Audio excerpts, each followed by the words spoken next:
আসসালামু আলাইকুম দর্শক, আশা করি সকলেই ভালো আছেন। সারজিস আলম ভাই বলেছেন, রুমিন ফারহানার পোষ্য কর্মীরা এনসিপির নেতাকে আঘাত করেছে। অর্থাৎ গতকাল যে ঘটনাটি ঘটেছে, এখানে রুমিন ফারহানার পোষ্য কর্মী যারা ছিলেন, অর্থাৎ ওনার পালা ওনার যে লোকজন, তারাই এনসিপির নেতাকে আঘাত করেছে বা মেরেছে। ব্রাহ্মণবাড়িয়া 2 ও 3 আসন নিয়ে নির্বাচন কমিশনে আপিল শুনানিকালে বিএনপির নেতা ব্যারিস্টার রুমিন ফারহানার উপস্থিতিতে জাগরিক নাগরিক পার্টি এনসিপির নেতাকর্মীদের মারধরের অভিযোগ উঠেছে। অর্থাৎ রুমিন ফারহানার উপস্থিতিতে তার লোকরাই এনসিপির নেতাকর্মীদের মেরেছে, এরকম একটি অভিযোগ উঠেছে এবং আমরা ভিডিও ফুটেজেও দেখেছি। গতকাল রোববার 24 আগস্ট দুপুরে রাজধানীর আগারগাঁওয়ে ইসিতে শুনানিকালে দুপক্ষের মধ্যে ধাক্কাধাক্কি, হাতাহাতি ও কিলঘুষির ঘটনা ঘটে।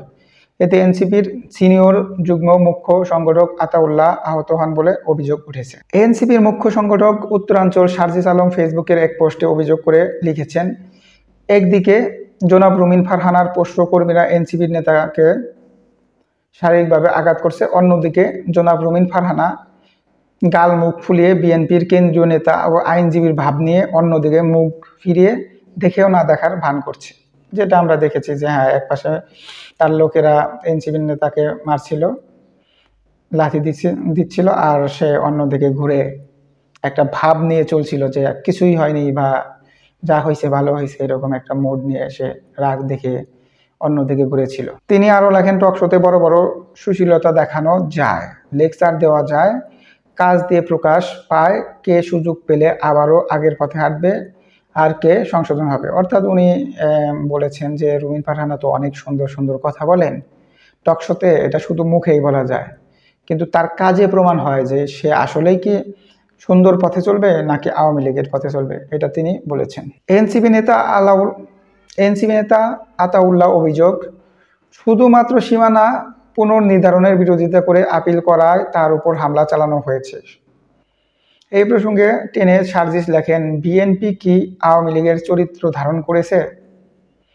জোর যার মূল্যক তার এই সুযোগ আর দেওয়া হবে না। অর্থাৎ সারজিস আলম ভাইয়ের আর একটি কথা যেটা আমি কিছুক্ষণ আগে বললাম, সেটা হচ্ছে যে বিএনপি কি আসলে আওয়ামী লীগ হতে চাচ্ছে? ঠিক আছে, যেমন জোর যার মূল্যক তার, এই সিস্টেম এই দেশে আর চলবে না, এটা তিনি উল্লেখ করেছেন।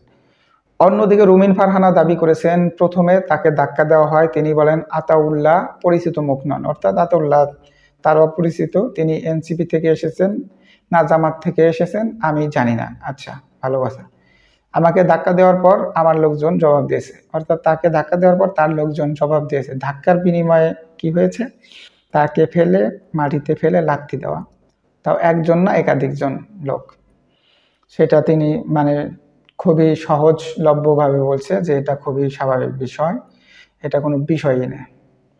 ধাক্কা দিয়েছে বুঝলাম, যদি সত্যি সে ধাক্কা দিয়ে থাকে আপনি উদারতার প্রমাণ দিতেন, তাকে ধাক্কা না দিয়ে কিছু কথা বলে দিতেন যে কেন ধাক্কা দিয়েছে, তাকে জিগাইতেন, তাহলে কালকে এই ঘটনাটা ঘটতো না, বিএনপির নামেও বদনাম রটতো না। বিএনপিকে আপনারা আসলে ছোট করার জন্য উঠে পড়ে লেগেছেন। রুমিন ফারহানা বিএনপিকে যদি ভালোবেসে থাকেন, বিএনপির যদি জয় অবশ্যই চান, তাহলে আপনাদের উচিত সবার প্রতি উদার হওয়া। আপনারা হচ্ছেন সব থেকে বড় দল, আপনাদের সব থেকে বেশি ভোটার বর্তমানে, যেহেতু আওয়ামী লীগ নাই, নির্বাচন হলে হয়তো আপনারাই উঠে যাবেন। যার কারণে ছোট ছোট দলগুলোকে অবশ্যই আপনাদেরকে স্নেহ দিতে হবে।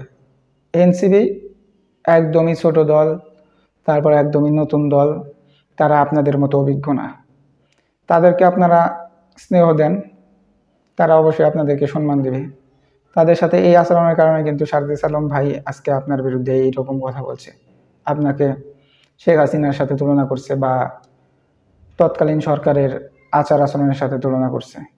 তাই সকল রাজনৈতিক ব্যক্তিত্ব যারা রয়েছেন, রুমিন ফারহানা, তারপর হচ্ছে ফজলুর রহমান, তাদের সকলেরই উচিত স্নেহপরায়ণ হওয়া, উদার হওয়া। ঠিক আছে দর্শক, তারপর যেটা ঘটেছে, ইসির ভিতরে সংগঠিত এই ঘটনা ঘিরে কমিশনের নিরপেক্ষতা ও নিরাপত্তা ব্যবস্থা নিয়ে প্রশ্ন তুলেছে এনসিপি নেতারা। যে ঘটনাটি ঘটেছে এতে ইসি দায়ী, ইসি তাদেরকে নিরাপত্তা দিতে পারেনি, তাদের এই কার্যালয়ের ভিতরেই, অনুষ্ঠানের ভিতরেই তারা হচ্ছে গিয়ে মারধরের সম্মুখীন হয়েছে, যার কারণে এটা ইসিরও দায়ভার রয়েছে।